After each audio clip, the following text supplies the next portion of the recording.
Excited si Mang Armando ng araw na yon. Kaarawan yon ng kanyang anak na si Randy. Araw din yon ng kanyang sweldo bilang isang street sweeper. May pandagdag na siya sa kanyang inipon na pambili ng gamit na alam niyang matagal nang gusto ng kanyang anak. Gusto niyang mapasaya yon sa ika-21 kaarawan nito. Ang edad kung saan ay ganap ng binata ang kanyang pinakamamahal na anak. Para kay Mang Armando ay si Randy ang kahulugan ng lahat sa kanya. Kaya ginagawa niya ang makakaya para mabigyan ito ng maayos na buhay at mapagtapos sa pag-aaral. Dahil si Randy ang naiwang buhay na alaala ng kanyang pinakamamahal na asawa. Patay na ang asawa ni Mang Armando na si Inisa. Namatay ito ng dahil sa sakit. Nasa edad 6 na taon pa lamang nun ang anak nilang si Randy nang pumanaw ang kanyang asawa. Hanggang sa huling hininga ng asawang si Inisa ay wala itong bukang bibig kundi ang may iwang anak. Kaya sa harap ng asawang malapit na noong bawian ng buhay ay nangako si Mang Armando na hindi niya pababayaan ang anak. Gagawin niya ang lahat para dito.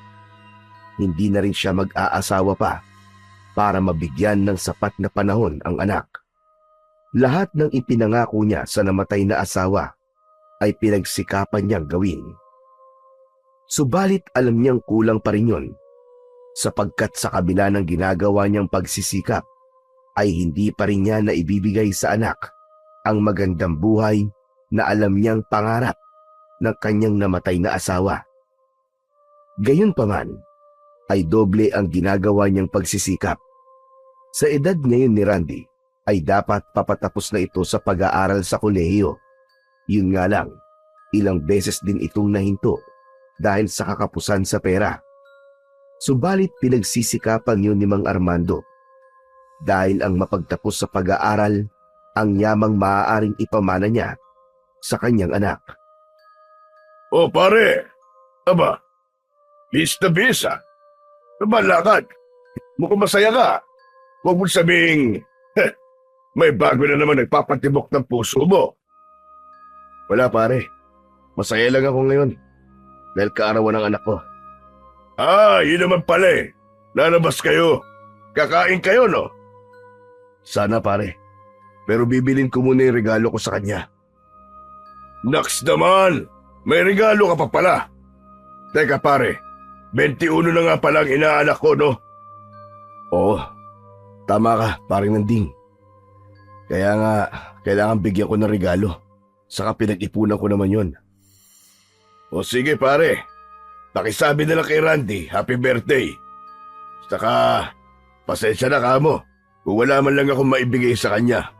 Alam mo naman, kulang pa sa pang-araw-araw namin yung kinikita ko sa pagiging street sweeper. 5 anak ang pinapakain ko araw-araw. Huwag mong intindihin yun. Naiintindihan kita, paring Nanding. Saka hindi mo naman obligasyon marigalo kay Randy, kahit paninong kanya.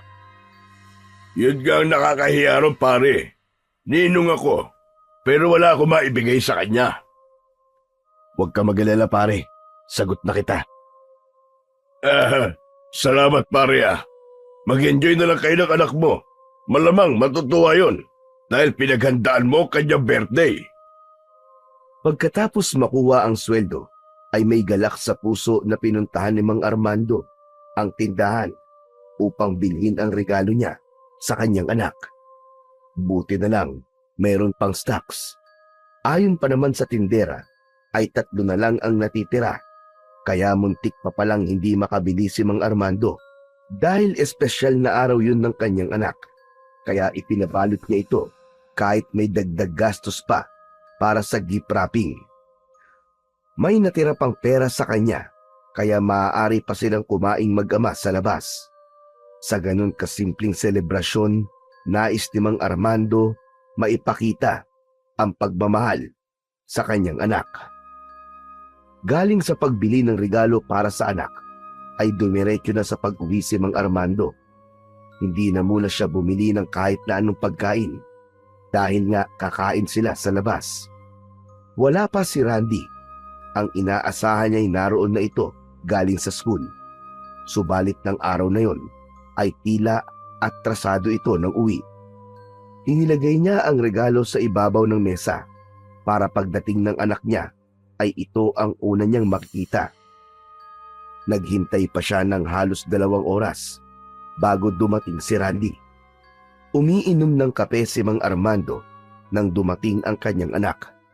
Naisipan kasi niyang magkape para hindi mainip sa paghihintay. Napatayo siya nang makitang dumating ang kanyang anak. Masayang binati si Randy. Anak, happy birthday. Ngayon ay binatang-binata ka na. Nakangiti pa si Mang Armando nang batiin ang anak.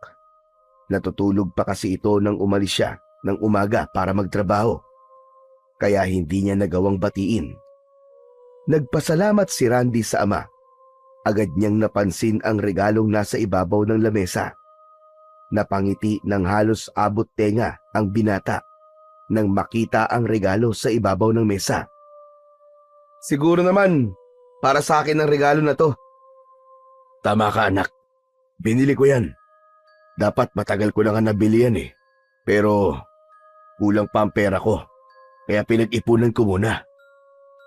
Teka, parang alam ko na ang laman nito. Dahil dito sa box. Alam kong magugustuhan mo yan, anak. Dahil matagal mo nang gusto magkaroon yan eh. Dahil nais ni Randy na makita kagad ang regalo ng ama, kaya sinira na nito ang wrapper. Masaya ang mukha ng binata nang makita ang box ng regalo.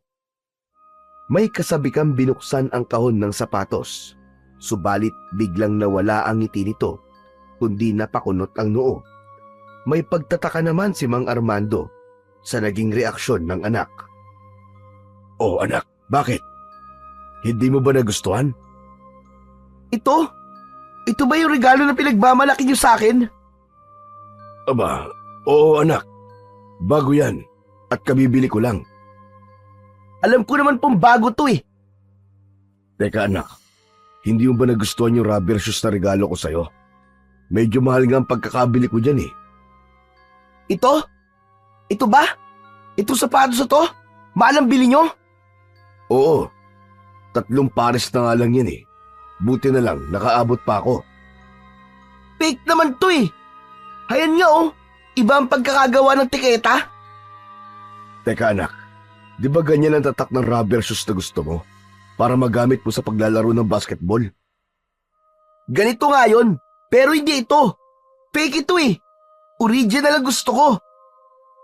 Sabi ng tindera, halos wala raw pinagkaiba yan dun sa original. Kaya nga mabenta. Class A daw yan kung tawagin. Itay, kahit ano pa sabihin nyo, fake pa rin yan. Ginaya lang yan. Eh anak, masyadong mahal kasi yung original eh. Kung yun ang bibiling ko, baka kalahating taon ko papag-ipunan yun. Kesa naman ganito, pagsusuotin nyo ako ng peke. Wala namang masama anak kahit peke pa yan. Maganda naman ah. Hindi, ayoko magsuot yan. Gusto nyo ba pagtawanan ako ng mga kaibigan ko? Kung gusto nyo, kayo na lang ang magsuot. Ako ayoko.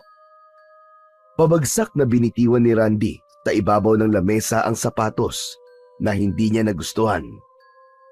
Kirot sa dibdib naman ang naramdaman ni Mang Armando sa ginawa ng kanyang anak. Ilang buwan niyang pinag-ipunan yun. Halos hindi na siya minsan kumakain o kaya pinagsasabay na niya ang tanghalian at merienda para lang may maitabi at may pambili ng regalo sa kaarawan ng anak. Kaya lang, hindi pala yun pahahalagahan ng kanyang anak. Pasensya ka na anak. Hayaan mo. Pag-iipunan ko na lang uli para yung original lang mabili ko sa susunod. Huwag nyo kasing igagaya yung taste nyo sa taste ko. Ayoko ng peke, lalo na ng sapatos. Pasensya ka na talaga anak. Kumain ka na ba? Gusto ko sana sa labas tayo kakain. Saan? Sa turo-turo? Hindi na, tay. Hindi dun. Dun sa paborito mong kinakainan natin nung bata ka pa. Yung may mascot na kulay pula. Di ba paborito mo dun? Tay, nung bata pa ako nun eh. Bakit anak? Ayaw mo ba ron? Sabi nyo nga, binata na ako, di ba? Kung ganun, saan ba gusto? Para dun tayo pumunta. Magkano po ba ang budget nyo? Dumukot si Armando sa kanyang bulsa at inabot yun sa anak. 2 papel na tig 1,000 at isang 500 pesos. Heto anak ko. Kinuha yun ni Randy. Ako na lang po ang kakain mag-isa, tay. Saka dadaanan ko na rin yung ilang kaibigan ko. Kinakantsawan kasi ako eh. Kung wala raw bang magiging ganap ngayon ng birthday ko. Magse-celebrate kayo ng mga kaibigan mo, anak? Oo, para maging masaya man lang ang birthday ko kahit papano. Pagkakuha ng pera, ay agad na ring lumabas ng bahay si Randy. Naiwan si Mang Armando na nakatingin sa anak hanggang sa lumabas ito ng pintuan. Tumayo ito at kinuha ang sapatos na inayawan ni Randy. Hinaplos-haplos pa niya yon, ang sapatos na pinag-ipunan niya at katumbas ng hindi niya pagkain ng tanghalian ng ilang beses ay hindi man lang pinahalagaan ng anak. Dahil sa peke daw ito. Hindi namamalayan ni Mang Armando na tumutulo na pala ang luha niya sa kanyang mga mata. Bumagsak pa yon sa peking sapatos na binili niya para sa anak. Ang regalong pinag-ipunan niya ay magiging katumbas lang pala ng kanyang pagluha. Napakasakit nun para sa kanya. Parang gusto niyang huminto ang pagtibok ng kanyang puso at tumigil sa pag-ikot ang mundo ng pagkakataong yun dahil sa sakit na dulot ng ginawa ng kanyang anak. Naiwan si Mang Armando na nag-iisa sa bahay, samantalang si Randy ay pinuntahan ang kanyang mga kaibigan. Ang perang inilaan ng kanyang itay para sa pagkain nila sa labas na magkasama ay ginamit ni Randy na panglibre sa kanyang mga kaibigan. Pumunta sila sa isang bar upang doon uminom at magsaya. Madaling araw na nang umuwi si Randy mula sa pakikipagsaya kasama ang mga kaibigan. Lasing ito dahil sa nainom na alak. Halos hindi makaya ang katawan. Subalit ang mahalaga para kay Mang Armando ay nakauwing ligtas ang kanyang anak. Anak, hindi ka dapat nagpapakalasing. Ang dami mo sinasabi. Nakauwi naman ako ah. Yun na nga anak eh. Paano kung may nangyari sa'yo? Wala nga masamang mangyayari, hindi ba? Wala, di ba? Inalalayan ni Mang Armando ang anak at inihiga ito sa kama nito. Upang mabawasan ang kalasingan nito, ay kumuha siya ng malamig na tubig at pinunasan ang anak. Tay, salamat nga pala. Masaya ang mga kaibigan ko dahil binlout ko sila. Hindi man sila ni Randy ang lumabas na magkasama, kundi ang mga kaibigan nito ay ramdam ni Mang Armando ang kasiyahan ng anak. Kahit paano ay may saya siyang naramdaman sa kanyang puso na napasaya niya ang kanyang anak sa araw na yon dahil nakasama ang mga kaibigan sa kanyang kaarawan. Subalit nakakaramdam siya ng kirot sa dibdib at kalungkutan kapag naaalala niya na binaliwala ni Randy ang regalo niya na kanyang pinag-ipunan. Ganun pa man, ay pilit niyang iwinaksiyon sa kanyang isipan. Ayaw niya nang palakihin pa yon. Kinabukasan, ay agad na nakibalita sa kanya ang kumparing si Nanding nang magkita sila. Papasok sila noon sa kanilang trabaho. Oh, paring Armando, kumusta? Siguro tuwan-tuwa ang inaanak ko sa regalo mo sapatos, ano? Hindi agad sumagot si Armando. Saka bumuntong hininga ito. Nagtataka na napakunot ang noo ni Nanding.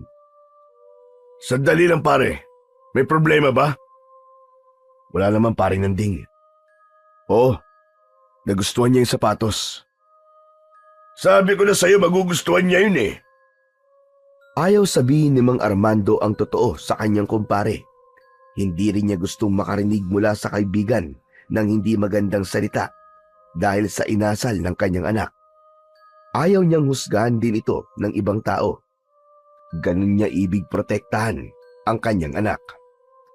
Kaninang bago siya umalis ng bahay ay natutulog pa si Randy. Hindi niya na ito inabala pa. Sa kasahapon pa naman ang pasok nito sa eskwelahan. Nakita niya sa mesa ang sapatos na hindi nagustuhan ng anak. Itinabi na lang muna niya yon. Pero sa lugar na makikita pa rin ni Randy, umaasa siya na isang araw ay maiisipan itong gamitin ng kanyang anak. Kapag nangyari yon, ay magiging masaya siya. Kaya nga lamang ay hindi niya tiyak kung magkakaroon ba yun ng katuparan. Tapos na naman ang maghapong pagtatrabaho ni Mang Armando. Bago siya umuwi, ay dumaan siya ng karinderya. Bumili ng isang balot na pansit na maaari na pagsaluhan nila ni Randy. Sinamahan na rin niya yon ng kanin. Wala na rin kasi siyang planong magluto dahil pagod na rin siya. Isa pa, kapos na rin siya sa budget dahil napunta ang huling sweldo niya sa pambili ng sapatos at ipinanglibre ni Randy sa mga kaibigan niya nung kaarawan nito. Kaya ang buong sweldo ni Mang Armando ay napunta lamang sa kanyang anak. Nasa bahay na si Randy nang umuwi ito. May binabasa sa kanyang cellphone. "Maaga kaya ta ngayon, anak?" "Di ako nakapasok sa school eh." Bakit naman?" "Medyo masakit ang ulo ko. Hangover siguro." Dinamihan niyo kasi ang inom eh." "Tay, birthday ko yun. Ayos lang yun." "Siya nga pala, may dala po ba kayong pagkain? Nagugutom na ako eh." Oo nga pala. May dala akong kanin at pansit. Heto, ilagay mo na lang sa plato." Tila nadismaya si Randy nang makita ang pagkaing iniabot ng kanyang ama. "Ano? Pansit na naman? Di ba kayo nagsasawa sa pansit? Wala ba kayong alam bilhin kundi pansit?" Anak, kapos kasi ako sa budget eh. Dahil ginamit sa... "Ginamit saan? Sa birthday ko? Ibig sabihin kasalanan ko pa nakapos kayo sa paggastos dahil ginamit sa birthday ko. Sino ba may sabi sa inyo na ibili niyo ako ng peking sapatos? Gusto niyo pa yata akong sisihin ah." Hindi naman anak. Wala akong sinisisi. Parang yung kasi ang gusto niyong palabasin eh. Nakasalanan ko." "Hindi anak. Nagkakamali ka. Hindi ganun ang ibig ko sabihin." "Makaalis na nga lang." "Saan ka pupunta anak?" "Sa tropa ko." "Hindi ka pa kumakain ah." "Ikaw na lang ang kumain ng pansit na yan. Gusto nang bumaliktad ng sikmura ako sa lasa ng pansit. Makikikain na lamang ako sa tropa ko." Umalis na si Randy. Nakatingin na napapailing na lamang si Mang Armando sa inasal ng kanyang anak. Napaisip siya, wala siyang pagkukulang sa kanyang anak. Ginagawa niya ang lahat para mabigyan si Randy ng maayos na buhay. Hindi rin siya nagkukulang ng pagmamahal. Kaya lamang, hindi pa rin niya lubos na maintindihan kung bakit tila lumalaking walang respeto at walang pagpapahalaga si Randy sa lahat ng kanyang ginagawa para rito. Inaantok na si Mang Armando at hindi pa rin umuuwi ang kanyang anak. Hinihintay niya ang pagdating nito dahil hindi mapapanatag ang isip niya hanggat hindi ito dumarating. Nakahiga si Mang Armando nang maramdaman niyang bumukas ang pinto ng bahay. Dahil sa kilos ng dumating, batid niya na si Randy yun. Dumating na ang anak, kaya makakatulog na siya. Sa kabila ng hindi magandang ugali ni Randy, hindi naman siya nagkulang ng pagpapayo at pagpapaalala sa anak. Yun nga lang, sa halip na pakinggan siya, iinuunahan siya ng singhal at galit. Kaya minsan ay tumatahimik na lang din siya dahil kung itutuloy niya ang pagsaway at pagpapaalala ay mauuwi lang yun sa pagtatalo o di kaya ay tatalikuran siya ng anak na parang walang kausap. Nasaktan si Mang Armando, subalit wala na siyang magawa. Ganun pa man ay hindi nagbabago ang pagmamahal niya para kay Randy. Masama ang pakiramdam ni Mang Armando ng araw na yun. Hindi na lang siya papasok sa trabaho, kaya lamang ay kailangan niyang kumilos at pumasok dahil sayang ang isang araw. Mababawasan pa ang kanyang siswelduhin, kaya pinilit niya ang sarili na pumasok pa rin sa trabaho. Dahil nga sa kalye ang trabaho ni Mang Armando, kaya mahirap sa gaya niya ang ganong trabaho. Lalo na kapag merong hindi magandang nararamdaman. Subalit kailangan niyang pilitin ang kanyang sarili. Habang nagwawalis ay nakaramdam siya ng hilo. Kaya huminto muna siya sandali sa pagtatrabaho para maupo sa ilalim ng isang punong malapit lang sa kanyang kinaroroonan. Pinuntahan niya ang puno upang doon ay magpahinga, pero habang naglalakad ay ramdam ni Mang Armando na tila umiikot ang kanyang paligid, subalit pilit pa rin niya itong pinaglalabanan. Habang nakaupo sa ilalim ng puno, ay pinakikiramdaman ni Mang Armando ang sarili. Mula sa hindi kalayuan, ay nakita niya ang isang grupo ng mga lalaking estudyante na maingay na nagbibiruan habang naglalakad. Mula sa grupong yun na may 4 ang bilang, ay nakita niya nakasama roon ang kanyang anak na si Randy. Gusto niyang tumayo para lapitan ang kanyang anak, kaya pinilit niya ang kanyang sarili. Hirap man at nakakaramdam ng pagkahilo, ay nagsikap na tumayo. Si Mang Armando, nang makatayo siya, ay kumaway siya at tinawag ang kanyang anak na si Randy. Randy! Randy! Nakita ni Randy ang ama at narinig ang tawag. Napahinto ito sa paglalakad na nakatingin sa kanyang ama. Inulit ni Mang Armando ang pagtawag sa anak.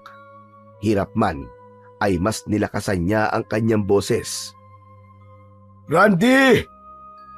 Randy, anak! Dahil mas malakas ang pagtawag ni Mang Armando, ay napatingin sa kanya ang mga kasama ni Randy. Subalit kasunod ng pagtawag nito sa anak, ay tumindi ang nararamdamang pagkahilo ni Mang Armando. Dahilan para bumagsak siya sa lupa. Nagulat at agad na lumapit ang mga estudyante kay Mang Armando para tulungan ito. Naiwan naman si Randy na tila nag-aatubiling lumapit, pero tinawag siya ng kasamang estudyante para tulungan sila. Kaya napilitang lumapit si Randy. Uy, Randy! Kilala mo ba siya? Ikaw yung tinatawag niya kanina. Dinig ko nga, tinatawag kang anak eh. Tatay mo ba siya? Ha? Hindi. Magkakilala lang kami. Saka kahit sino, anak talaga ang tawag niya eh. Halika, tulungan natin siya. Dali natin sa malapit na health center. Sige. Buhatin natin. Naku, kawawa naman siya. Nang mga sandaling yon, ay may malay pa si Mang Armando. Nakapikit man ang kanyang mga mata, subalit alam niya at naririnig ang mga nangyayari. Kaya maging ang ginawang pagtanggi ni Randy sa kanya na siya ang tatay nito ay narinig niya. Sumugat yon sa damdamin ni Mang Armando. Napakasakit na ipagkaila at ikahiya ng isang anak na mula pagkabata ay inalagaan at minahal. Gustong idilat ni Mang Armando ang kanyang mga mata para makita ang kanyang anak na pakiwari niya ay isa sa mga estudyanteng bumubuhat sa kanya. Kaya lamang ay hirap siyang idilat ang mga mata dahil sa pagkahilo. Pagkahatid ng mga estudyante kay Mang Armando sa isang klinika, ay iniwan na ito. Si Randy ay hindi malaman kung magpapaiwan o aalis na rin. Pero dahil ayaw malaman ng kanyang mga kaibigan na yon ang kanyang ama, kaya sumama rin siyang umalis. Nakarating naman sa kaalaman ni Mang Nanding ang nangyari sa kumpare, kaya pinuntahan niya ito. Labis itong nag-aalala para sa kaibigan. Pare, may nakapagsabi sa akin na nandito kang araw. Salamat pare, at pinuntahan mo ako dito. O ano? Kumusta ba ang pakiramdam mo? Eto, bumubuti-buti na. Maigi na lang pala at tinulungan ka ng mga estudyanteng yun, ano? Paring Nanding, gusto ko nang umuwi. Sigurado ka bang kaya mo na, pare? Oo pare, kaya ko na. O sige, Ihatid na lang kita sa inyo para sigurado maayos ka makakauwi. Ang ihatid na ni Landing ang kumpare sa bahay nito ay dinatnan niya roon si Randy. Dahil walang alam si Landing, kaya inakala niyang hindi alam ng inaanak ang tungkol sa nangyari sa tatay nito. Nahilo ang tatay mo. Sinamahan ko nang umuwi para alalayan siya. Maraming salamat po, Ninong Landing. O sige, ikaw na ang bahala sa kanya. Kailangan ko nang umuwi eh. Opo, salamat po uli. Sinikap ni Mang Armando na pumunta sa kanyang kama upang makahiga na siya. Kahit nakikita ng anak na hirap siya, ay hindi man lang siya nagawa nitong alalayan. Bago pa humiga sa kama si Mang Armando, ay ang anak pa rin ang nasa isip nito. Anak, hindi na ako nakabili ng ulam ha. Kaya bumili ka na lang ng delata sa tindahan. Kumuha ka na lang ng pera sa bag ko. May 100 pa doon. Hindi na ako kakain. Gusto ko na magpahinga eh. Nahiga na sa kanyang kama si Mang Armando. Tinapunan yun ni Randy ng bahagyang tingin. Nakikiramdam siya sa sasabihin ng ama. Bagamat hindi siya sigurado kung narinig ba ng kanyang ama ang ginawa niyang pagsisinungaling sa mga kaibigan. Kaya lang, malakas ang kutob niya na narinig yun ng tatay niya. Kaya kahit paano ay may kung anong bigat sa damdamin ni Randy dahil nagawa niyang ipagkaila ang kanyang sariling ama. Kinabukasan ay hindi pa rin ganun kaayos ang pakiramdam ni Mang Armando, pero alam niyang kailangan niyang pumasok. Iinom na lang siya ng gamot, kaya naghanda na siya para sa pagpasok sa trabaho. Natutulog pa si Randy nang umalis siya ng bahay. Bago tuluyang lumabas, ay minsan pang sinulyapan niya ang kanyang anak. Naibulong niya sa kanyang sarili na sana matanggap ng kanyang anak ang uri ng kanilang buhay at ganun din ang trabaho niya na hindi dapat ikahiya. May bahagyang kirot na naramdaman si Mang Armando sa kanyang puso. Huminga siya ng malalim at isinara na ang pinto ng bahay para pumasok na sa kanyang trabaho. Pagdating sa trabaho, ay napansin ng kanyang kumparing si Landing ang katamlayan ni Armando. Subalit, binaliwala na lang muna yon ni Landing. Kilala niya ang kaibigan niya. Alam niyang magkikwento rin ito sa kanya. Samantala, magtatanghali na ng magising si Randy. Napatingin siya sa higaan ng kanyang ama. Alam niyang wala na ito dahil maagang pumasok sa trabaho. Biglang naalala ni Randy ang nangyari kahapon. Alam niyang may mga pagkakamali siyang nagagawa sa kanyang ama at palagi siyang inuunawa nito. Kaya lang, sa kabila ng mga kabutihang ginawa ng kanyang ama, ay nagawa pa rin niya itong ipagkaila. Dahil mas binigyan niya ng halaga ang anumang sasabihin ng mga kaibigan kapag nalaman ng mga ito na isang tagalinis lang ng kalye ang trabaho ng kanyang ama. Hindi na pumasok ng klase si Randy, pero aalis pa rin siya ng bahay. Naligo lang ito at nagbihis. Naglagay ng ilang t-shirt sa kanyang bag at umalis na ito. Magtutungo siya sa kanyang kaibigan. Kinahapunan sa pag-uwi ni Mang Armando ng kanyang bahay, ay wala roon ang kanyang anak. Nakasanayan niya na yon dahil alam niyang pagdating ng hapon ay uuwi rin ito. Subalit umabot na ng dilim, ay wala pa rin si Randy. Hanggang sa naghating gabi na, ay hindi pa rin ito umuwi. Hanggang sa umabot ang umaga, tumitilaok na ang mga manok na alaga ng kanilang kapitbahay, ay wala pa rin si Randy. Kaya halos hindi rin nakatulog si Mang Armando dahil sa paghihintay at pag-aalala sa anak. Dahil kilala niya ang ilang kaibigan ng anak, kaya ipinagtanong-tanong niya ito. Hindi na rin muna siya pumasok sa trabaho dahil gusto niyang alamin kung nasaan ang kanyang anak. Subalit bigo pa rin siyang malaman. Pagkalipas ng halos maghapong paghahanap, ay doon na kinabahan si Mang Armando. Nasaan na nga kaya ang kanyang anak na si Randy? Ipinagbigay alam na rin niya sa mga alagad ng batas ang tungkol sa nawawalang anak. Subalit lumipas pa ang ilang araw ay wala pa ring nakukuhang balita si Mang Armando. Kaya ilang araw na rin siyang hindi nakakapasok sa kanyang trabaho. Nag-aalala lang ako pare. Baka tanggalin ka sa trabaho. Paano ako makakapagtrabaho kung nawawala ang anak ko?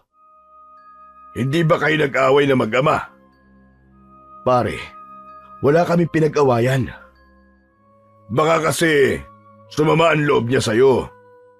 Ang totoo nga niyan, paring Nanding. Ako nga ang dapat sumama ang loob sa kanya. Aba pare, bakit naman? Napabuntong hininga si Armando. Malalim ang pinaghugutan nito.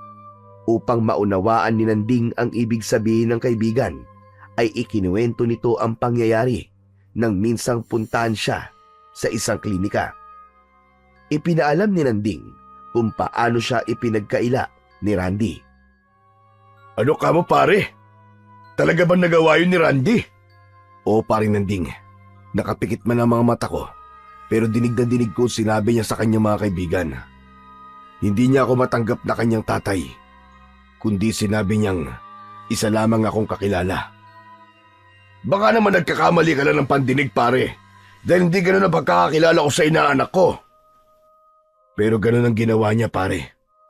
Kaya nga inaamin ko, sobra ako nasaktan. Tanging buntong hininga na lamang ang nagawang reaksyon ni Nanding. Ramdam niya at tumatagos sa damdamin niya ang sakit na nararamdaman ng kanyang kaibigan. Kaya nga lang, mahigit isang araw na ang nakalipas ay hindi pa rin umuuwi ng bahay si Randy. Ang inilalagay ni Mang Armando sa isip niya ay nasa barkada lang ito. Maaaring nahihiya ito sa kanya, kaya pansamantalang doon muna tumuloy. Umaasa siya na sa mga susunod na araw ay darat na niya sa bahay ang anak. Kahit pa nagkaroon siya ng hinanakit dahil sa ginawa nito, ay handa niyang kalimutan na lang yon. Ama siya at higit na nakakaunawa sa kanyang minamahal na anak. Subalit lumipas pa ang mga araw, ay hindi pa rin umuuwi si Randy. Nadagdagan pa ang takot at pag-aalala ni Mang Armando nang may kumalat na balita tungkol sa aswang na umaatake at meron nang naging biktima. Kaya ganun na lamang ang pag-aalala niya sa anak na ilang araw nang hindi umuuwi. Narinig ko nga ang balitang yun pare. Kaya nga natatakot ako para sa anak ko pare. Pero malaki na ang anak mo. Siguro naman kaya niya nang protektahan ang sarili niya. Pero pare, aswang yun. Walang magagawa ang anak ko kapag sinalakay siya. Pero pare, sa tingin mo, nasaan nga kaya si Randy? Hindi ko rin alam pare kung ano sasagot sa'yo. Hindi ko na rin alam kung saan siya hahanapin. Lahat na halos ng kaibigan niya napuntahan ko na. Pati sa school nila nagtanong na rin ako. Wala rin silang alam. Sana nga nasa ibang tao lang siya at doon nakikitira. Mas gugustuhin ko pa na malaman na ganun nga paring Nanding. Kung ayaw na talaga niya ako makasama, kung di niya ako kayang tanggapin na tatay niya, matatanggap ko yun. Basta alam kong buhay siya. Umabot na ng isang buwan na wala pa ring balita si Mang Armando tungkol sa kanyang anak. Lumalala naman ang balita tungkol sa nagiging pagsalakay ng mga aswang at dumarami ang nagiging biktima. Hanggang isang umaga ay may tumawag kay Mang Armando. Natutulog pa siya noon pero agad siyang bumangon dahil sa sunod-sunod na pagtawag sa kanya. Ibinalita sa kanya ng taong tumawag na may natagpo ang bangkay ng isang lalaki. Pinatay ito ng aswang at ang gamit na nakita katabi ng bangkay ay kay Randy. Hindi alam ni Mang Armando ang gagawin. Mabilis ang paglalakad niya para puntahan ang lugar na sinabi sa kanya. Gusto niya nang lumipad upang makarating kagad at makita ang bangkay. Maraming taong nakikiisyoso sa lugar na kanyang pinuntahan. Naroon ang bangkay na sinasabing pinatay ng aswang. Katabi nga nito ang bag ng kanyang anak. Tandang-tanda niya ang bag na yon dahil siya ang bumili nun. May kamahalan ang knapsack bag na yon na pinag-ipunan din niya upang mabili. Napaluhod na umiiyak si Mang Armando. Dahil natiyak niyang bag ngayon ng kanyang anak. Tinignan niya ang itsura ng bangkay, kasing taas at kasing katawan ito ng kanyang anak. Pinagmasdan ang itsura nito, kaya lang hindi ito makilala dahil wasak ang muka, sanhi marahil sa ginawang pag-atake ng aswang. Pero ang suot na damit nito ay puting t-shirt at maong na pantalon na meron din ang kanyang anak. Dahil sa mga gamit na nakita ni Mang Armando at sa sinabi rin ng kanyang damdamin na anak nga niya ang bangkay na yon, si Randy ang pinatay ng aswang. Nangyari nga ang bagay na ikinakatakot niya. Dahil kapos sa pinansyal, ay lumapit si Mang Armando sa kanilang kapitan upang matulungan siyang mabigyan ng maayos na libing ang kanyang anak. Binigyan din siya ng pera ng opisina na kanyang pinapasukan. Nag-abuloy din ang mga kasama niya sa trabaho. Kahit paano ay nakalikom ng malaking halaga at malaking tulong yun para sa pagpapalibing sa anak. Hindi man niya kayang ibigay ang pinakamarangyang burol at libing. Ang maging maayos yun ay sapat na sa kanya.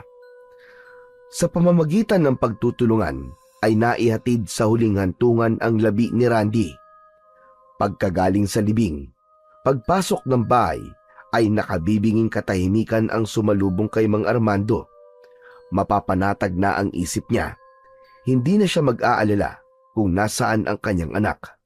Kaya lamang, napakasakit isipin na iniwan na siya nito. Hindi niya na makakasama kailanman ang pinakamamahal na anak. Umagos ang luha sa mga mata ni Mang Armando. Halos nagsikip rin ang kanyang dibdib sa tindi ng paghihirap ng loob at nararamdamang matinding kalungkutan. Kinuha niya mula sa mesa ang picture frame ng anak na inilagay sa ibabaw ng kabaong ng iburol ito. Niyakap niya yon at nang mahiga siya sa kama ay ipinatong naman niya sa kanyang dibdib. Nais niyang sa kanyang pagtulog ay mapanaginipan man lang niya si Randy. Kahit sa panaginip ay makita niyang buhay ang nag-iisang anak. Kinabukasan, maagang nagising si Mang Armando pero hindi siya papasok sa trabaho. May ilang araw pa siyang nakalib sa trabaho dahil nga sa sinapit ng kanyang anak. Kadalasan ay pagkakape ang unang hinaharap niya pagkagising sa umaga. Subalit ng mga sandaling yun ay hindi niya hinanap ang kape. Pumasok siya sa nag-iisang kwarto sa kanyang bahay.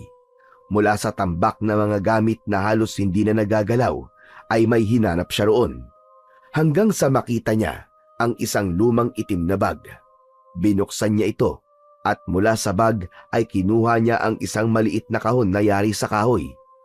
Tumambad sa kanya ang isang medalyon na nagtataglay ng mutya ng puso ng saging.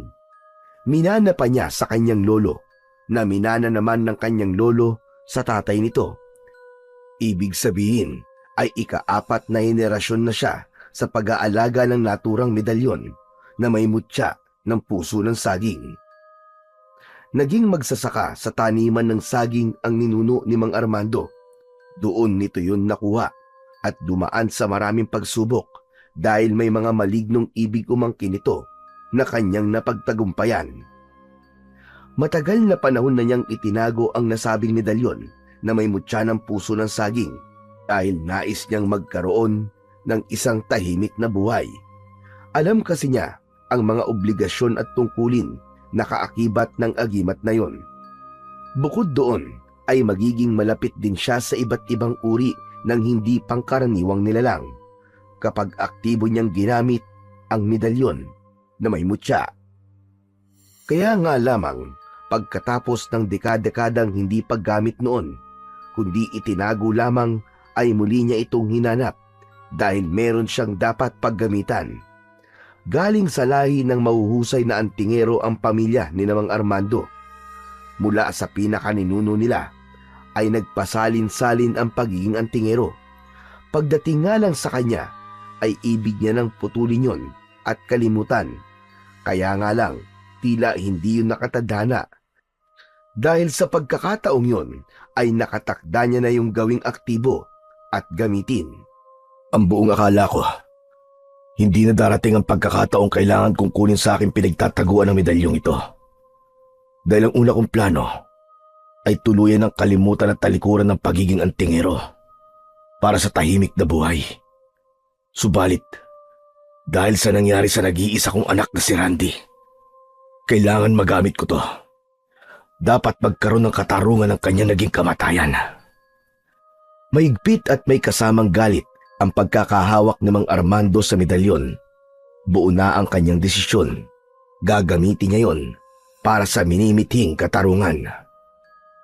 Kaya isinusumpa ko na gagawin ko ang lahat para pagbayarin ng aswang na pumatay sa aking anak. At lahat ng kauri nila ay makakatikim ng aking ngit-ngit at pag-iiganti. Kaya ng gabi ring yun ay sinimulan na ni Mang Armando ang orasyon at dasal para gawing aktibo muli at palakasin ang bisa ng taglay ng medalyon at mutya.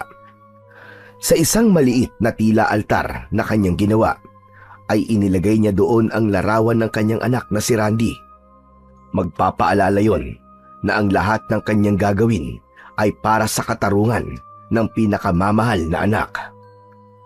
Kinabukasan, sa pagpasok ni Mang Armando sa kanyang trabaho, ay tila nagkaroon ito ng pagbabago. Naging tahimik at madalas ay nasa isang lugar lamang na ipinagtaka din ng kaibigan niyang si Nanding. Paring Armando, okay ka lang ba? Tanging tango lamang ang naging tugon nito sa tanong ng kaibigan. Pare, nag-aalala kasi ako sa iyo eh. Pero naiintindihan kita na masyadong masakit ang mga nangyari. Kaya lang hindi pa katapusan ang mundo. Hindi naman dahil na nawala ang anak mo, ay kailangan mo na rin pabayaan ang sarili mo. Nanatiling walang kibo si Mang Armando. Pinakikinggan lamang niya ang mga sinasabi ng kanyang kaibigan. Alam niyang hindi maiintindihan ng kaibigan niyang si Nanding ang kanyang pinagdaraanan. Si Randy ang lahat sa kanya. Si Randy ang buhay niya. Kahit hindi maganda ang pakikitungo sa kanya ng anak, ay mahal na mahal niya ito. Dahil tanging ito lamang ang nagpapaalala ng kanyang asawa na labis niyang minahal. Dahil napansin ni Nanding ang tila kawalan ng interes ng kaibigan na makipag-usap, kaya minabuti niyang iwan na lamang muna ito. O sige pare, kung wala ka pa rin sa kondisyon para makipag-usap, irerespeto ko yun. Pero sana bumalik ng dating Armando na kaibigan ko. Iniwan na ni Nanding ang kaibigan. Sinundan naman ito ni Mang Armando ng tingin. Ang tanging nasa isip niya ngayon ay kung paano siya makakapaghiganti sa kampon ng kadiliman na pumatay sa kanyang anak. Kung dati maagang natutulog si Mang Armando pagdating ng gabi, mula nang mamatay ang kanyang anak ay nagbago na ang routine ng kanyang buhay. Pagdating ng hating gabi ay lumalabas siya ng bahay upang mag-abang ng aswang na maaaring umatake at manggulo sa kanilang baryo. Hindi lang sa baryo nila siya nakakarating, kundi maging sa karatig na baryo o sa lugar na napapabalitang ginugulo ng mga aswang. Subalit ng gabing yon ay tila hindi mabibigo si Mang Armando dahil mula sa kanyang kinaroroonan ay may napansin siyang nilalang na nasinagan ng liwanag ng sikat ng buwan. Biglang nagkubli ito sa kadiliman. Nakiramdam siya at ang kanyang medalyon ay nagbigay ng hudyat. Bahagya itong gumalaw habang nakasuot sa kanyang leeg. Humanda si Mang Armando.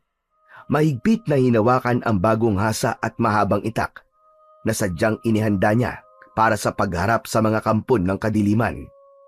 Nasa bewang din niya ang isang kakaibang tirador na ang pinakabala ay mga puting bato na ibinabad sa bawang at asin. Kapag tumama ito sa isang aswang, ay mag-iiwan ng matinding sugat sa katawan na hindi agad basta-basta gagaling. Hindi pa rin lumalabas ang aninong nakita niya. Alam niyang nakikiramdam din ito at nag-aabang. Dahil malakas ang loob ni Mang Armando, sapagkat taglay niya ang medalyon na may kasamang mutya ng puso ng saging, ay naglakad-lakad siya. Tila ba ipinapain niya ang kanyang sarili. Kunwari ay wala siyang nakitang anuman. Nang makarating siya Sa may kadilimang lugar ay bumulaga sa kanya ang isang sigbin. Pinaniniwala ang alaga ito ng aswang. Agad itong umatake sa kanya, subalit naging mabilis ang pag-ilag ni Mang Armando, kaya lalong umangil ang sigbin dahil sa kabiguan. Hinawakan ni Mang Armando ang kanyang matalas na itak. Halika! Lumapit ka sa akin! Lapit! Tignan natin kung hanggang saan kaya mo! Nakahanda si Mang Armando. Sumisenyas pa ang kanyang kamay at pinapalapit ang umaangil na sigbin. Sige, lapit pa para makita mong hinahanap mong hayop ka. Nagpupuyo sa galit ang sigbin. Ang pag-angil nito ay sinabayan pa ng paglabas ng tila usok mula sa ilong. Saka buong lakas na lumundag patungo sa kinaroroonan ni Mang Armando. Mula sa itaas kung saan ay lumundag ang sigbin. Pabagsak yun sa kanya, kaya iniumang ni Mang Armando ang kanyang matalas na itak. Ito ang ginamit niyang pansalo sa pagbagsak ng sigbin. Kaya sa pagbagsak ng halimaw ay tumusok ang katawan nito sa hawak na mahabang itak. Bumaon ito sa katawan at lumusot pa ang dulo ng itak sa likod ng sigbin. Nagkikikisa yun na parang isang bulating nilagyan ng asin habang nakatusok sa mahabang itak na mahigpit na hawak pa rin ni Mang Armando. Hanggang diyang ka lang palang hayop ka. O ano ka ngayon? Naging para kang barbecue na nakatuhog sa aking itak. Mula sa katawan ng sigbin ay umagos ang masaganang dugo na dumaloy sa braso ni Mang Armando. Kaya ibinaba na niya yon. Bumagsak sa lupa ang sigbin na wala ng buhay. Sa kanya inalis ang pagkakatusok ng kanyang armas sa halimaw. Kaya lamang, pagkaraang alisin niya ang nakatusok na itak, ay biglang lumitaw ang aswang na marahil ay siyang nag-aalaga sa sigbin. Sabi ko na nga ba, may kasama ang sigbin na yon. At ikaw pala yon, hayop ka! Isang aswang na may matutulis na kuko, mahabang tenga, matutulis at maliliit na ngipin na parang lagari ang umatake kay Mang Armando. Malaki at matipuno ang katawan nito na maaaring kayang-kaya siyang ibalibag. Subalit hindi papayag si Mang Armando na maunahan siya ng aswang na yon. Nakaiwas muli si Mang Armando sa pag-atake ng aswang. Dahil sa nangyari sa sigbin ay umiwas na lumapit ang halimaw. Kaya kinuha niya ang terador na nakasabit sa kanyang tagiliran. Binalahan ang terador at inasinta ang aswang na nasa ilang metro lang ang layo sa kanya. Pinakawalan ang bala ng terador at sapul ang aswang. Tinamaan sa katawan. Umangil ito ng malakas. Katunayan na nasaktan. Nakita ni Mang Armando na humanda ang aswang para umatake dahil hindi matanggap ang natamong pinsala sa katawan. Subalit nakita ng aswang na inihanda ni Mang Armando ang kanyang mahaba at matalas na itak. Nagdalawang isip ito at tumakbo na lamang palayo habang iniinda ang sugat sa katawan, sanhi ng tama ng bala mula sa tirador. Nagsimula ng tumilaok ang manok. Hudyat na yon na mag-uumaga na, kaya kailangan na rin ni Mang Armando ang umuwi. Alam niyang hindi na babalik sa pagkakataon na yon ang aswang. Kailangan na rin niyang matulog kahit ilang oras lang para makapasok sa kanyang trabaho. Nang makauwi sa bahay, ay inilagay nito ang kanyang armas na itak at terador sa tila maliit na altar, kung saan ay naroon din ang larawan ni Randy. Subalit ang kanyang medalyon ay itinago niya. Hindi niya maaaring iwan yon sa kung saan.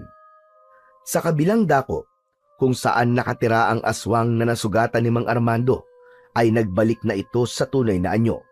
Naging tao na ito, na ang edad ay nasa 60, at siya, si Mang Patricio, isang mayamang siyentipiko.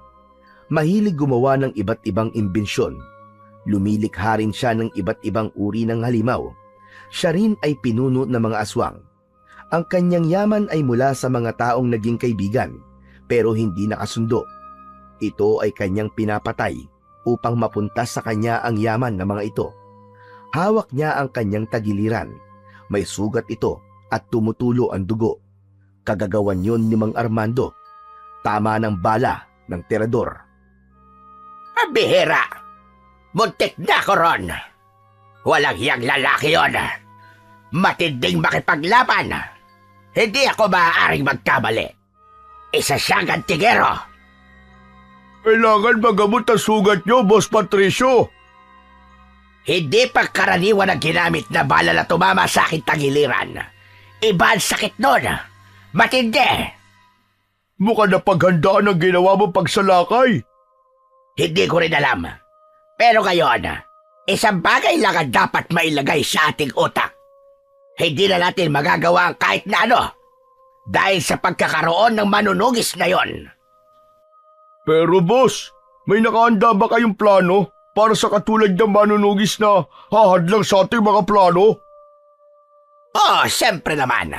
Alam ko ang ibig mo sabihin. Sa tamang panahon, handang-handa na siya para humarap sa malalakas na manunugis. Dahil siya ang nagtataglay ng pambihirang katagian ng isang aswang. Tama kayo, pero sa ngayon, dapat na talaga magamot ang inyong sugat. Baka lumala pa yan at tuluyan kayo maghina. Samantala, sadyang nagbago na nga yata ang ugali ni Mang Armando. Hindi na ito gaanong nakikipag-usap sa kaibigan si Nanding. Naiilang na rin siya na lumapit, kaya hinayaan na lang ito. Baka mas gusto ni Mang Armando ang katahimikan. Sa pag-uwi ni Mang Armando galing sa trabaho, may isang pamilyar na ayos ang nakita niya na naghihintay sa harap ng kanyang bahay. Nakatalikod ito, pero sigurado siya kung sino ito. Nanang? Humarap ang matandang babaeng tinawag. Nanlaki ang mga mata nito na sinundan ng paghagulgol ng iyak. Armando ang apo ko. Wala na pala ang apo ko. Walang imik si Armando na yumakap na lang sa kanyang ina. Pasensya ka na. Ngayon lang ako nakapunta. Ang dami kasing problema. Tsaka hindi ako makaalis dahil sa pag-aalala sa mga anak ng ate mo. Nakatira ang nanay ni Armando sa Cebu, sa kapatid na babae ni Armando. Nauunawaan niya kung di man ito nakarating kagad ng mamatay ang kanyang anak. Pero Armando, sinikap ko pa rin makapunta dito dahil nga nag-aalala ko sa'yo. Pumasok na sila ng bahay upang ipagpatuloy ang pag-uusap. Binigyan ni Armando ng tubig ang ina dahil alam niyang nanikip ang dibdib nito. Kumusta ka na rito, anak? Pinipilit ko po maging okay, Nanang. Kahit wala na po si Randy. Totoo ba yung balitang nakarating sa akin, ha? Na ikinamatay ng apo ko? Opo, Nanang. Sus Mariosep, talaga palang merong aswang sa lugar na ito. Sila po ang walang awang pumatay sa aking anak. Hindi mo na talaga maintindihan ang panahon ngayon. Pero hindi natatapos ang lahat sa pagkamatay ni Randy, Nanang. Anong ibig mo sabihin? Gaganti ka sa mga aswang na yon, ganun ba? Kung kinakailangan po. Abay, loko ka ba? Gusto mong ilagay sa peligro ang buhay mo? Nanang, sa pagkawala po ng anak ko, parang wala na ring halaga ang buhay ko. Pero anak, huwag ka sanang nagpapadalos-dalos. Naiintindihan ko po kayo, Nanang. Pero yun lang po ang magbibigay ng kapayapaan sa isip ko. Kapag nalaman kong patay na rin ang aswang na kumuha sa buhay ng aking anak.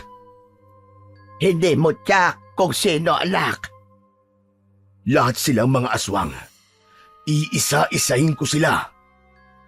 May gigil at ngit-ngit ang binitiwang salita ni Mang Armando.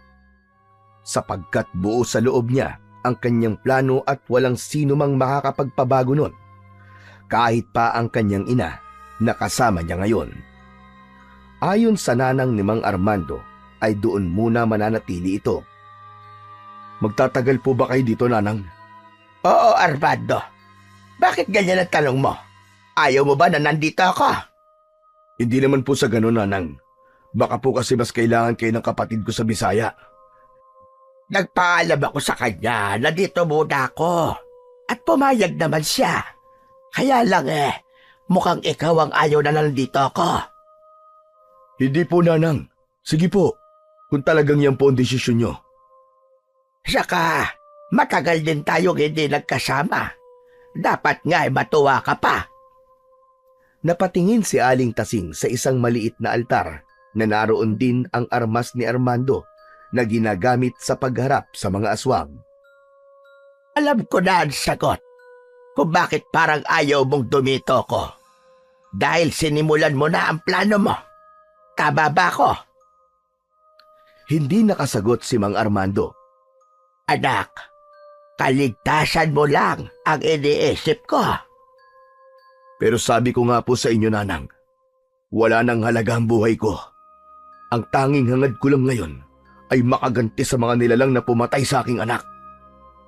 Kilala ni Aling Tasing ang kanyang anak. Alam niyang mahirap nang mapagbago ang isip nito. Kung ipipilit niya ang kanyang gusto, ay palagi lamang yung mauuwi sa pagtatalo. Kaya mas magiging mainam at matatahimik sila kung hahayaan na lamang niya ang kanyang anak. Total anak, hindi ko na mapagbabago pa ang desisyon mo. Kaya, pakiusap ko na lang sa iyo anak. Mag-iingat ka palagi. Lagi mong iisipin na hindi pa katapusan ng mundo kung nawala man si Randy. Dahil lahat tayo ay may kanya-kanyang kapalaran. Sapagkat wala nang magagawa pa si Aling Tasing sa nasimulan ng anak, hinayaan na lang niya ito. Tanging pagpapaalala na lamang ang kanyang magagawa. Kahapon kang nagtrabaho tapos ngayon ay aalis ka naman, Armando. Mag-aalas 12 na ng gabi. Nanang, ito ang oras para sa misyon ko. Maaari namang magpahinga ka muna. Paghapon ka na nga nagtrabaho eh. Huwag po kayo mag-alala, Nanang. Kaya ko po ang sarili ko. Akala mo lang yon. Mamaya niyan ikaw naman ang magkasakit. Hindi po ako magkakasakit, Nanang. Dahil palalakasin ako ng medalyon. Ang buong akala ko nga ay ibinaon mo na yan sa lupa. Ang medalyon na may kasamang mutya ng puso ng saging. Dahil lang sabi mo, hindi mo na kailangan ng mag-asawa ka, hindi ba? Para maging tahimik ang buhay nyo. Pero hindi po yun ang nangyari, Nanang. Namatay po ang asawa ko ng dahil sa sakit. At pati ang anak na tanging alaala niya. Ngayon po ay wala na rin. Kaya paano po ako matatahimik? Kaya tama lang na gamitin ko medalyon na to. Napapailing na lamang si Aling Tasing. Kailangan ko na pong umalis, Nanang. Hindi ako titigil hanggat hindi ko nauubos sa mga aswang na yon. Iisa-isahin ko sila. Uubusin ko sila. Sapagkat isa sa kanila ang pumatay sa anak ko. Tumalikod na si Mang Armando. Binagtas na ang madilim na daan na bahagyang natatanglawan ng pusikit na liwanag mula sa buwan. Samantala, sa lugar naman ng pinuno ng aswang na si Patricio, iniinda pa rin ito ang sugat sa kanyang tagiliran. Masakit pa rin ba ang sugat mo, bossing? Kumikirot pa rin. Hindi talaga pangkaraniwan ang ginamit na sandata ng nakaharap kong yon. Isa siyang antigero, bossing. At natural lamang, nakakaiba ang hatid na sugat ng kanya sandata. Kaya nga siya ang magiging malaking hadlang para sa aking mga plano. Bossing, ano na ba ngayon ang binabalak nyo? Ito na ang takdang panahon upang ipaubaya ko sa aking likha ang pagharap sa antingero na yon.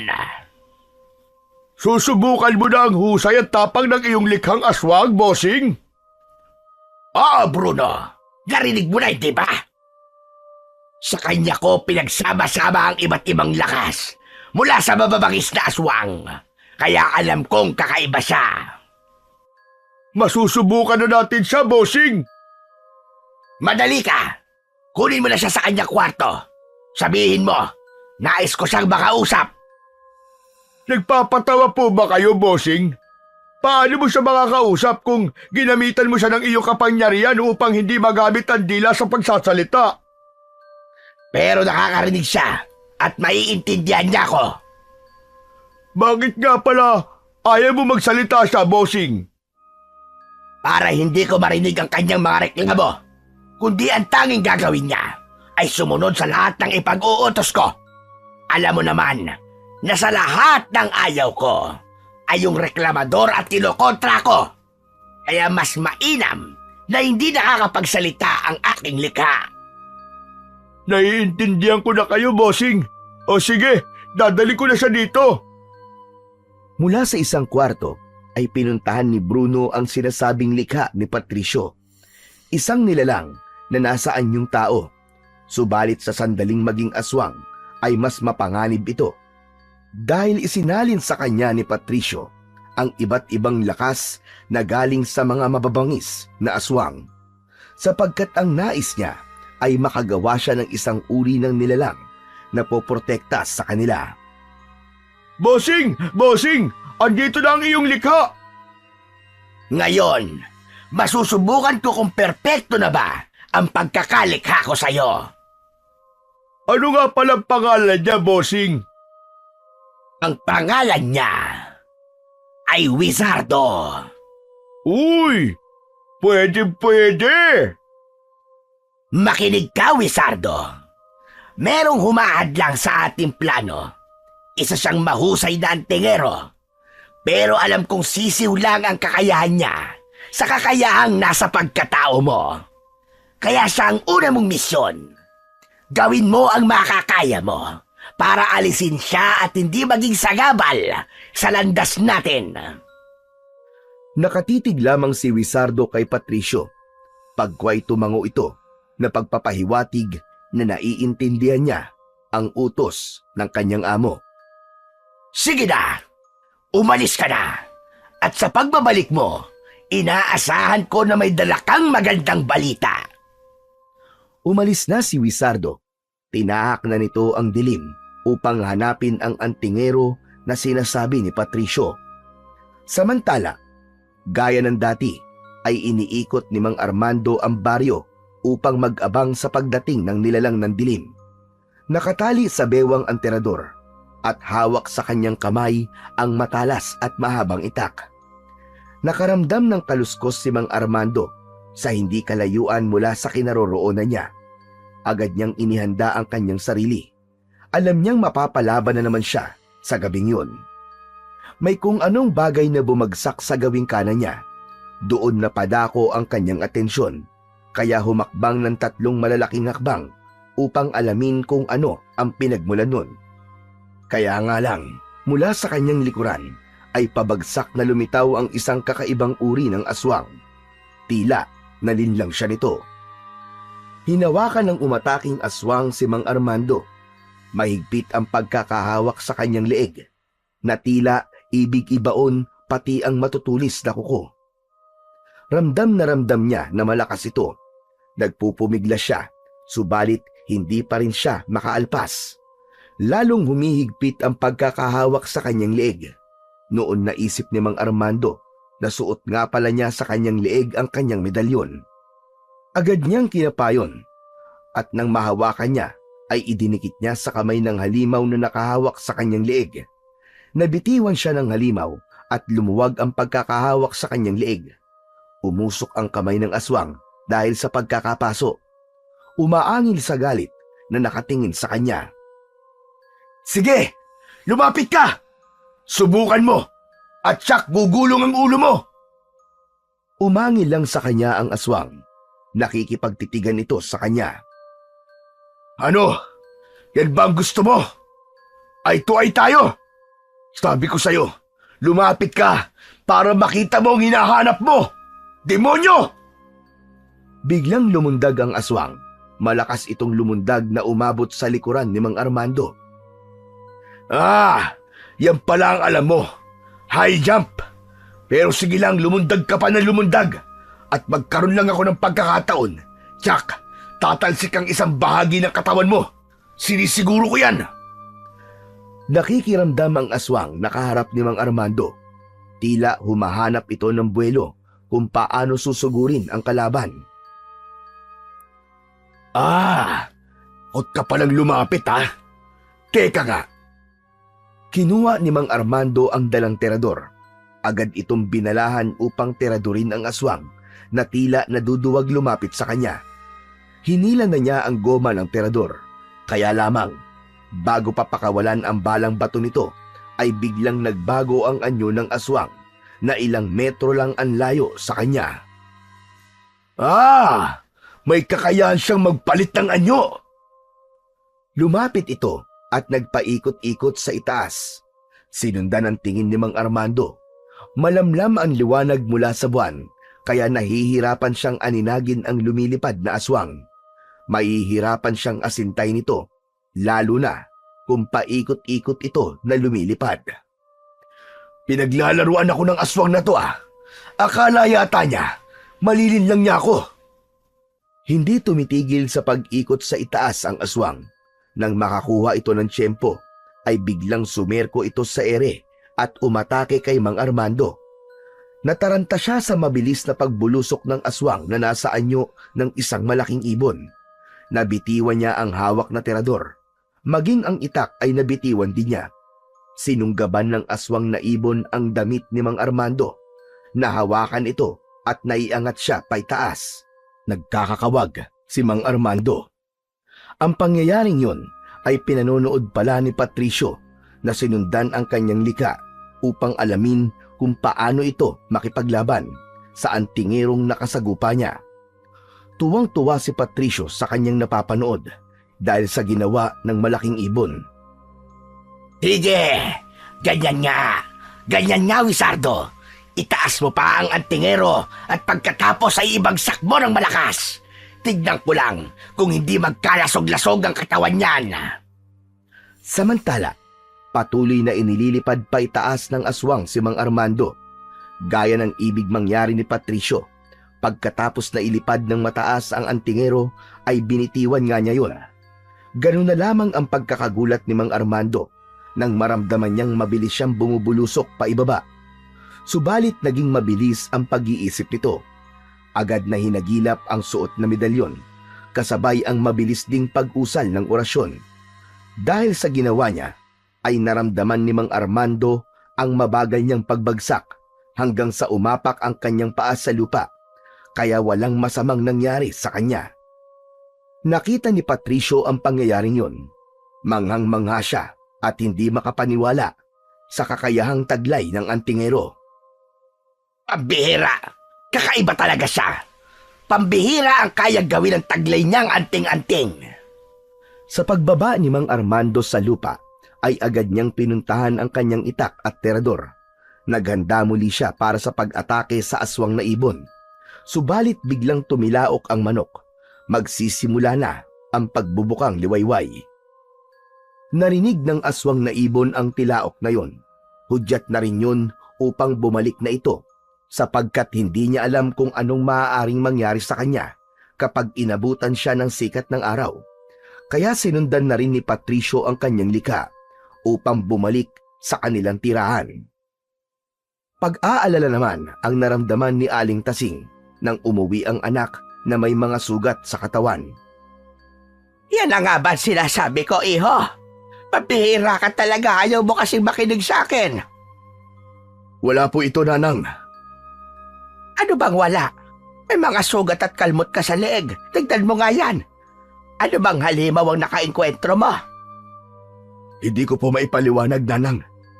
Aswang ba? Opo, pero kakaibang uri ng aswang.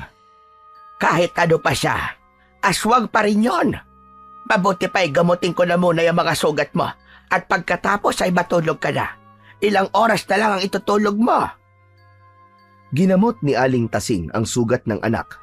Pagkatapos gamutin ay nagpahinga na ito. Hindi naman makatulog si Aling Tasing. Pinagmasdan si Mang Armando. Nag-aalala para sa anak na handang gawin ng lahat at kahit malagay pa sa panganib ang buhay para lamang maipagaganti ang kanyang anak na si Randy. Sa kabilang dako, bagamat nabigo ang likha ni Patricio, ay nakaramdam siya ng kasiyahan. Itang-kita ni Bruno ang kasiyahan ng kanyang amo. Hindi niyo ba itatago ang saya niyo, bossing? Mahusay! Napakahusay talaga! napanood niyo po ang pakikipaglaban ni Wizardo? Oo, Bruno. Napanood ko. Pero, biguho siya, hindi ba? Hindi niya napatay ang antingero. Tama ka. Pero ginawa niya ang kanyang makakaya. Nagkataon nga lamang na kailangan na niyang umuwi dahil mag-uumaga na. Kung ganun, maaasahan nga si Wizardo, bossing. Tama ka, Bruno. Tama ka. Subalit hindi pangkaraniwan ng antingero na yon. May kakaiba siyang kapangyarihan. Ang medalyon na dala niya. Doon nang gagaling ang pambihira niyang lakas. Bossing, kailangan matapatan ang kanyang medalyon. Tama ka, Bruno. At yun ang dapat kong hanapan ng paraan kung paano matatapatan ng kapangyarihang taglay ng medalyon ng antingerong yon. Sa pagpasok ni Mang Armando sa trabaho, ay ikinagulat ni Nanding ang pagbati sa kanya ng kaibigan. Hindi siya makapaniwala. Ikaw nga ba yan, paring Armando? Oo pare, bakit? Ano bang ipinagtataka mo? Aba, kasi matagal-tagal na din na halos hindi kita nakakausap. Mas gusto mo kasi nag-iisa ka eh. Pasensya ka na pare. Mas gusto ko kasi ng mga sandaling yun na mapag-isa. Pero ngayon, okay na ako pare. Tanggap mo na ang pagkawala ni Randy. Yun ang bagay na mahirap pa rin tanggapin pare. Pero kahit paano, ay unti-unti nang lumuluwag ang dibdib ko kapag naaalala ko nangyari. Teka. Ano nga pala nangyari sa leeg mo? Bakit may nakabalot na tela? May mga sugat ka ba? Wala ito pare. Allergy lang.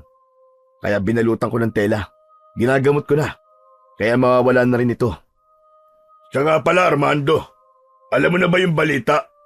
Hindi pa rin nawawala ang aswang dito sa baryo at mas nadaragdagan pa mga biktima. Huwag ka mag-alala pare. Mauubos din sila. Ano? Teka, bakit mo nasabi yan? Paano sila mauubos? Basta pare. Sige na. Simulan na natin ang pagtatrabaho at marami pa tayong lilinisin. Napakamot na lamang sa ulo si Nanding. Subalit nakadama siya ng kasiyahan dahil bumalik na ang dati niyang kaibigan. Nakikipag-usap na uli ito sa kanya at hindi gaya ng dati na madalas tulala at gusto'y nag-iisa. Samantala, gamit ang talino at kapangyarihan galing sa kadiliman, ay hinarap ni Patricio ang kanyang likha na si Wizardo. Gaya na nakita niya nang mapalaban ito, ay may kakaibang kakayahan ang antingero, kaya kailangan maisangkap din niya kay Wizardo ang lakas na makakapantay dito. Kailangan sa muli niyong paghaharap ng antingero na yon ay matitiyak mo na ang kanyang kamatayan, Wizardo. Nakatingin lang si Wizardo kay Patricio. Tanging paggalaw lang ng mata at pagtango ang naging sagot bilang pagpapahayag na nauunawaan niya ang sinabi ng kanyang amo. Ikaw ang inaasahan ng ating grupo na siyang makakatalo sa antingero na yon. Kaya bago pa maubos sa mga aswang na kalahi natin, ay dapat siya na ang maunang mawala. Kaya sa pamamagitan ng kakayahan bilang sayentipiko at taglay na kapangyarihan mula sa kadiliman, ay isinangkap ni Patricio kay Wizardo ang kinakailangang lakas.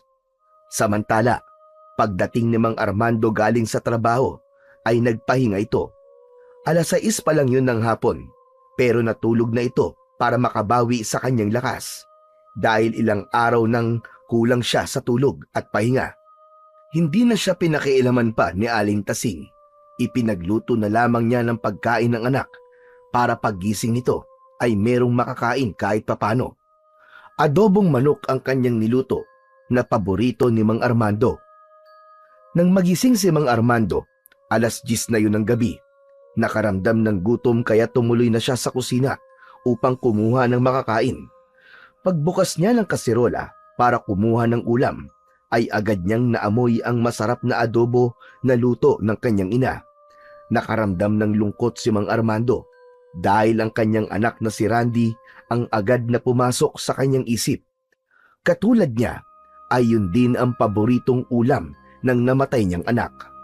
Kumuha siya ng 2 hiwa ng karning manok at nilagyan ng konting sabaw ang kanin na nasa plato. Habang kumakain siya ay hindi pa rin maalis sa isip niya si Randy. Bawat subo niya sa pagkain ay naaalala niya ang kanyang anak. Ang pagkain ng adobo ang nagiging bonding nila noon. Nagkwekwentuhan sila habang magkasabay na kumakain. Papaubos na ang pagkain ni Mang Armando nang may pumatak sa kanyang kamay. Luha yun mula sa mga mata niya. Hindi niya namalayan na lumuluha na pala siya habang naaalala ang ilang masasayang araw na kasama niya pa ang kanyang pinakamamahal na anak. Muli ay nagdulot yun ng kirot sa kanyang dibdib. Matatanggap man niyang wala si Randy, subalit ang kirot ay hindi na maaalis sa damdamin niya. Mananatili yun sa tuwing may isip niya ang pagkawala ng kanyang pinakamamahal na anak. Pagkatapos kumain, ay saglit na nagpahinga si Mang Armando at tumuloy na ito sa kanyang kwarto. Humarap sa isang tila altar na nasa loob ng kanyang silid. Naroon ang mga armas na ginagamit niya sa pagiging manunugis ng aswang. Hinawakan niya ang kanyang medalyon na may mutya ng puso ng saging at itinaas yun sa kalumuhod.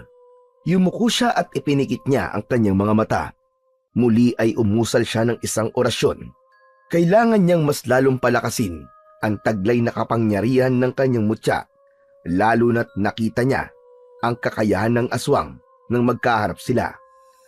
Nakapagpapalit ng anyo at mas malakas, kaya hindi siya dapat magpakampante, sapagkat kahit pa may medalyon siyang taglay, alam niyang may ginagamit din ang kanyang kalaban upang ipangtapat sa kung anong meron siya. Mula sa isang lugar ng bahay kung saan nagpapahinga si Aling Tasing, ay dinig niya ang mahinang pag-usal ng orasyon ng kanyang anak. Hindi niya na ito pinakikialaman dahil maaaring makapinsala lang yun sa ginagawang paghahanda ng anak. Sana lamang ay matapos na ang ginagawa mo, Armando. Malipol mo nawa ang mga aswang na sinasabi mo. Mahanap mo ang hustisya para kay Randy at nang huminto ka na rin para maibalik mo na sa dati ang iyong tahimik na buhay. Walang ibang hangad si Aling Tasing para sa anak, kundi ang magkaroon na ito ng katahimikan. Nang matapos sa ginagawang orasyon si Mang Armando, ay nagbihis na ito. Inihanda ang kanyang dadalhin sandata. Ang gabi para sa antingero ay oras ng pakikipaglaban at pakikipagtuos sa mga kampon ng kadiliman. Tinaak na ni Mang Armando ang madilim na gabi. Nagtatago ang buwan sa mga ulap, kaya halos hindi natatanglawan ang daan na binabagtas ng antingero. Hindi niya tiyak kung saan ang tungo nito, basta ang alam lang niya ay nasa anumang sulok ng baryo ang panganib, sapagkat ang pag-atake ng aswang ay walang pinipiling lugar. Nang mga sandaling yon, ay naghahanda na rin sina Patricio. Minsan pa ay sasamahan niya si Wizardo sa magiging laban nito. Subalit may iba pa siyang naging plano, kaya meron siyang ipinag-utos kay Bruno. Ano pong kailangan kong gawin, Boss Patricio? Sabihan mo ang ating mga kampon, ang mga aswang na kasama natin, na kumalat na sila. Ngayong gabi na, Boss? Oo, mauna na sila. Magasik na sila ng lagim. Gawin na nila ang kanilang gusto. Kayo po, Boss. Huwag mong pakialaman ang gagawin ko. Kailangan mapagod na muna ang antingero sa pagharap sa mga kaengkwentro niyang mga aswang. Kung pagod na siya, ay saka kami darating ni Wizardo para sa kanyang hinihintay na kamatayan. Masusunod po, Bossing. Sige na, gawin niyo na at sayang ang bawat oras. Opo, Bossing. Ngayon din po. Tiyakin niyo na mahihirapan ang antingero na yon. Gagawin po namin ang lahat ng aming mga kaya, Bossing. Iniwan na ni Bruno si Patricio. Isang madugo at kakaibang laban ang inaasahan niyang mangyayari sa gabing yon. Gaya ng dati, ay nag-aabang at nagbabantay si Mang Armando sa pagdating ng nilalang na manggugulo at maghahasik ng lagim sa baryo. Bagamat walang katiyakan kung may aatake nga bang kampo ng dilim sa pagkakataong yon, lalo na't nang nakaraang gabi lang ay nagkaroon siya ng matinding inkwentro sa isang pambihirang aswang. Maya-maya pa'y nakaramdam na nga ng panganib si Mang Armando.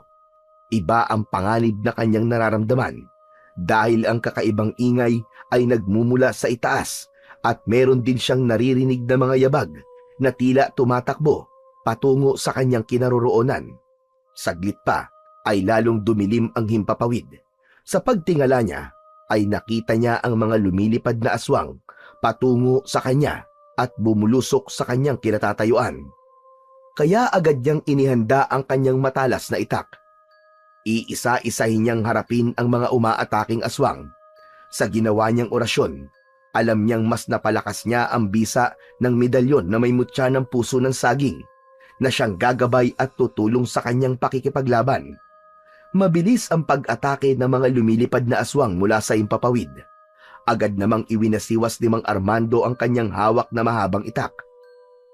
Sa dami ng aswang na umaatake at sumasalubong sa kanya, ay tiyak ang pagtama ng matalas na itak sa katawan ng mga ito. May mga aswang na napupugutan ng leeg, braso, pakpak. Merong lumuluwa ang lamang loob kapag napupuruhan sa katawan. Bagamat hindi lahat ay namamatay, subalit nasusugatan ang karamihan sa mga umaataking aswang. Tila wala yatang katapusan ang pagdating ng mga lumilipad na aswang. Gaya ng bilin ni Patricio na pinuno ng mga aswang, ay kailangan nilang pagurin muna ang antingero. Wala talaga kayong kasawa-sawa. Ayaw niyo akong tigilan. Kaya hindi ko rin kayo titigilan, mga demonyo! Ang ibang aswang na bagamat may tama sa katawan, ay pilit pa rin tumatayo at bumabangon para ipagpatuloy ang paglaban. Tila wala ring kapaguran si Mang Armando, sapagkat habang nakikipaglaban siya sa mga aswang, ay isang bagay ang kanyang nakikita. Pumapasok sa kanyang isipan ang ginawang pagpatay ng aswang sa kanyang anak. Kung paano walang awang winasak ng aswang ang muka at katawan ni Randy. Kapag naiisip yun ni Mang Armando, ay nagpupuyo siya sa galit. Nagiging pampalakas niya yun para lalo pang ubusin ang mga sumasalakay na aswang. Papaubos na ang mga lumilipad na aswang, nang mula naman sa dilim ay dumating ang iba pang uri ng mga aswang. Mga aswang na hindi nakakalipad, subalit handang makipaglaban gamit ang kanilang mga matutulis na kuko at matatalas na pangil. Umatake ang mga ito kay Mang Armando. Talagang hindi kayo maubos-ubos, ha? Ano ba to? Second batch? Talagang ginagalit niyo akong mga damuho kayo! Inisa-isa ni Mang Armando ang iba pang mga uri ng mga aswang na umatake sa kanya. Mas malalakas at matatapang. Ang bawat pag-atake ay sinasabayan ng malalakas na angil na nakakabingi. Ang sakit nyo sa tenga, mga hayop kayo! Akala nyo, madadaan nyo ako sa pag-angil-angil nyo? Bawat hataw, bawat taga na ginagawa ng antingero ay humihiwa at nagiiwan ng malaking sugat sa katawan ng mga halimaw. Kaya naman, maging siya man ay halos naliligo na rin sa dugo. Subalit hindi niya dugo, kundi dugo ng mga kampon ng kadiliman na nasusugatan sa bawat pagharibas niya gamit ang kanyang itak. Dahil sa dami ng mga aswang na lumusob, ay unti-unti nang nakakaramdam ng pagod at panghihina si Mang Armando. Kaya nakakuha ng pagkakataon ng isang aswang at nagawa siyang sugatan sa katawan. Walang hiya ka! Ah! Susundan pa sana ng isa pang aswang ang pagsugod. Subalit nahadlangan niya yon. Naiharang niya ang hawak na itak na tumusok sa katawan ng halimaw. Sa dami ng mga halimaw na kanyang napatumba, alam niyang hindi siya pinabayaan ng kanyang taglay na mutya. Buong akala ni Mang Armando ay tapos na ang matinding engkwentro ng sandaling yun. Subalit biglang sumulpot at iniluwa ng dilim si Wizardo. Hindi niya na yon ikinagulat. Ikaw na naman! Hindi ka pa rin nagsasawa! Muli ay inihanda ni Mang Armando ang kanyang sarili. Batid niyang pambihira si Wizardo. Nagbabago ang anyo nito at hindi pangkaraniwan ang taglay na lakas. Siguro, ikaw ang pumatay sa anak ko, demonyo ka! Nakatitig na lumalakad paikot si Wizardo. Kumukuha ito ng tiyempo para atakihin si Mang Armando. Hindi mo na ako maiisahan ngayon. At kahit magbago ka pa sa kung anong anyo, alam kong mapapatay at mapapatay kita. Halimaw ka! Muli ay lumundag-lundag ang aswang na si Wizardo. Batid ng antingero na nilalansi lamang siya nito. Humanap ng tamang diskarte upang atakihin ang kalaban. Hinigpitan naman ni Mang Armando ang pagkakahawak niya sa kanyang sandata. Ang dami mong seremonyas! Ano pang hinihintay mo? Sumugod ka na! Para makita mo ang hinahanap mo! Umangil ang halimaw na kaharap ng antingero. Biglang umatake ito. Agad namang naitutok ni Mang Armando ang kanyang hawak na sandata. Hindi man napuruan ay nasugatan ang katawan ng aswang. O ano? Akala mo yata may isahan mo ko? Ngayon, ako naman! Dahil batid ni Mang Armando na may kakaiba sa kaharap niyang aswang, kaya kailangan niya ang tulong ng medalyon na may mutya ng puso ng saging. Hinawakan niya yun at itinaas. Naglabas yun ng kakaibang enerhiya na hindi mabuti sa pakiramdam ng aswang. Tinakpan ng halimaw ang kanyang tenga na tila may kung anong ugong na naririnig na may masamang epekto sa kanyang pakiramdam. Kaya umatungal ito ng tila nasasaktan. Dahil sa pangyayaring yon, ay nakakita ng pagkakataon ng antingero upang atakihin ang halimaw na nasa kanyang harapan. Nagawa niyang sugatan sa mukha ang halimaw, subalit hindi yun napuruan. Lalo lamang nagwala ang aswang at ibig nitong gumanti kay Mang Armando, subalit mas mabilis na nakatakbo papalayo ang antingero. Nang makalayo siya sa halimaw, ay agad niyang inihanda ang kanyang tirador. Binalahan yun at inasinta ang aswang na nagplanong umatake sa kanya. Pinuntirya niya ang hita ng halimaw sa pulyon at dahil sa kakaibang bala mula sa tirador, umusok ang bahagi ng hita nito. Nahirapang lumakad, kaya bumagsak. Nagmamadaling sumugod ang antingero dahil pagkakataon na niya yon upang tuluyan ng patayin ng aswang. Hawak nito ng maigpit ang matalas na itak upang itarak sa katawan ng kampon ng kadiliman. Subalit sa paglapit ng antingero ay bumuka ang bibig ng aswang at mula sa bibig nito ay bumuga ng malagkit na laway sa mukha ng antingero. Mabaho at nakakasulasok ang amoy ng laway nito. Halos bumaliktad ang sikmura ni Mang Armando. Pinunasan niya ang kanyang mukha ng suot niyang damit para alisin ang malagkit na laway na ibinuga ng aswang. Subalit matindi ang amoy nito na tila nakakapit at nakakasira sa konsentrasyon ni Mang Armando. Hirap pa ring makatayo ang halimaw, kaya may pagkakataon pa rin ang antingero upang atakihin ito at itarak sa katawan ang kanyang matalas na itak. Subalit bago pa maitarak yun ng antingero, ay isang aswang ang biglang sumugod sa kanya. Yun ay walang iba kundi si Patricio na nasa anyo ng isang mabangis na aswang. Ako ngayon ang harapin mo, antingero! Aba, at nagkakampiyan pa talaga kayo ha? Nahawakan ng sumugod na aswang ang braso ni Mang Armando na may hawak na itak. Susunggaban ng aswang upang kagatin ang gawing leeg ng antingero. Agad yung sinakmal ng aswang na hindi napansin ang medalyong suot nito. Kasama sa nasakmal ng aswang ang suot na medalyon na may mutya ng puso ng saging. Umatungal ang aswang dahil umusok ang bunganga nito. Lalong nagwala sa galit, subalit ang pag-usok na tila nasusunog ay nagpatuloy. Hanggang unti-unting tila naagnas ang bibig ng aswang. Kaya tumakbo itong papalayo, subalit habang lumalayo ay kitang-kita ni Mang Armando ang pagkahulog ng naaagnas na laman mula sa katawan nito. Matindi ang naging epekto sa katawan ng aswang, ang pagkakakagat nito sa medalyon. Ngayon naman ay binalingan ni Mang Armando ang halimaw na hirap pa ring makatayo dahil lubhang napinsala ang mga hita nito. Huwag ka na magpumilit na tumayo. Impakto ka. Katapusan mo na ngayon. Siguro, ikaw nga ang pumatay sa aking anak. Kaya dapat din sa kagaya mo mamatay. Higit pa sa ginawa mo sa anak ko. Ang gagawin ko sa'yo, pipinuhin kita. Dudurugin kita na parang alikabok! Habang nasa harap ng antingero ang aswang, ay matinding galit at panggigigil ang kanyang nararamdaman. Ang nais niya ay pagputol-putulin ang aswang na nasa kanyang harapan. Subalit bago pa man magawa yun ni Mang Armando, ay biglang nagpalit ng anyo ang aswang. Gaya ng una niya itong nakainkwentro, naging malaking ibon ito. Ngunit dahil nga merong sugat, ay mabagal ito at halos hirap ding lumipad. Talagang ginagalit mo kung impacto ka? Gusto mo pa talaga akong takasan? Walang hiya ka! Gamit ang kanyang tirador, ay inasinta ang malaking ibon na hirap sa paglipad at dumapo sa isang puno. Hindi ka na makakalayo ngayon, impacto ka! Nasapol ang malaking ibon. Mula sa dinapuang puno ay bumagsak ito sa lupa. Kasunod nun ay nawalan din ng malay.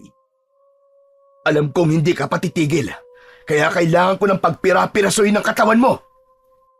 Bago pa simulan ni Mang Armando na pagpira-pirasuin ng aswang na naging malaking ibon, ay pumailan lang ang tunog ng tilaok ng manok. Yun ang hudyat na magbubukang liwayway na. Napansin ni Mang Armando ang pagbabago sa itsura ng aswang na nais niyang pagputol-putulin. Nagbabago ang anyo nito sa pagiging isang tao. Hindi na muna itinuloy pa ng antingero ang pagputol-putulin ang halimaw. Nagka-interes siyang makita ito kapag bumalik na sa tunay na anyo. Alam din niya, kapag nasa tunay nitong anyo ay hindi na magiging malakas ang halimaw na yon. Hindi katulad ng nasa inyo siya ng isang aswang. Nagsimula ng sumilip ang araw, hanggang sa bahagyang masinaga ng sikat ng araw ang aswang, na noon ay patuloy sa pagbabago ng itsura. Halos hindi inaalis ni Mang Armando ang pagkakatitig sa aswang na nagbabago ng anyo. May kaba siyang naramdaman na nasundan ng pagkagulat. Kasunod ay ang pagkabog ng dibdib at pagpalahaw na may kasamang pag-iyak. Ah! Ah! Ah! Kitang-kita ni Mang Armando ang kabuuan ng aswang na bumalik sa pagiging isang tao.